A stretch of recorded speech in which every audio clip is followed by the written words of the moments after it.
कृति शिक्षार्थी को संबर्धना कोलकातार चिटागढ़ उपेन्द्र भंज विद्यापीठर पूर्वतन छात्र संगठन पक्षर संबर्धना कार्यक्रम आयोजन करा जायथिला।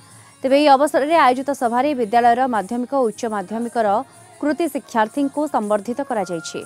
उदयनाथ मल्लिक सभापतित्व में आयोजित सभारे प्रधान शिक्षक शक्तिदेव मिश्र, संपादक गणेश मिश्र समेत ब्रह्मानंदपति पीताम्बर बारिक प्रमुख मुख्य अतिथि भाव जोग देथिले।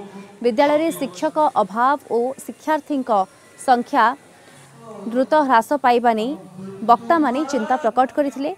ए दिगरे ओडिशा और पश्चिमबंग राज्य सरकार दृष्टि आकर्षण पर सिद्धांत निया जायछि। सभा परिशेष में गुरु चित्रसेन साहू निर्देशन में ओडिसी नृत्य परिवेषण करा जायथिला।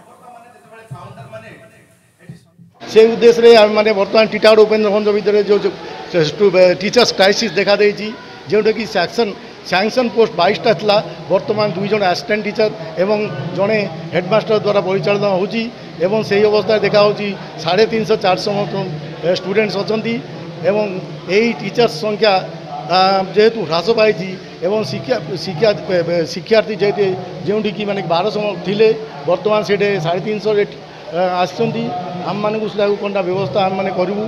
ये जो समस्या गुड़िक अच्छी जो आलोचना भितर आम शुणिलु सेटा हूँ यही स्कूल 22 जन शिक्षक थिले, ग्रांट गवर्नमेंट 22 जन शिक्षक थिले, आज 2 जन शिक्षक आउ यही स्कूल टी हूँ पश्चिमबंग में अन्यतम ओडिया स्कूल बड़ स्कूल बेसी छात्र आउ प्रति वर्ष आर रिजल्ट आम देखीचु सबुठ भल होता है, किंतु आज यही दुर्दशारे गति करुचु। सी आम स्कूल कि डेभलप कर विकास कर ओडिशा सरकार खूब विनीत अनुरोध करुच्ची कि शिक्षा कि आमको पाइबे पिला माने माँ बापा मत बहुत कष्ट माने पिला शिक्षा देवाई बहुत चेष्टा कर शिक्षक नथिबा जो आमर स्कूल खूब पढ़ापढ़ी विषय में खूब गंभीर भाव में देखा जाउची। अपॉइंटमेंट हो पारुना आमर दृढ़ विश्वास खूब शीघ्र ये जटिलता कटिब एवं नूतन शिक्षक शिक्षयित्री माने योगदान दे टीटागढ़ उपेन्द्र भंज विद्यापीठ को पुणी आगे नहीं जीवे। एक बृहत्तर अनुष्ठान जहाँ ये पिलामानंकर एक ऐतिह्य संपन्न विद्या मंदिर से आज जो गतिपथ दे गति करुच्ची या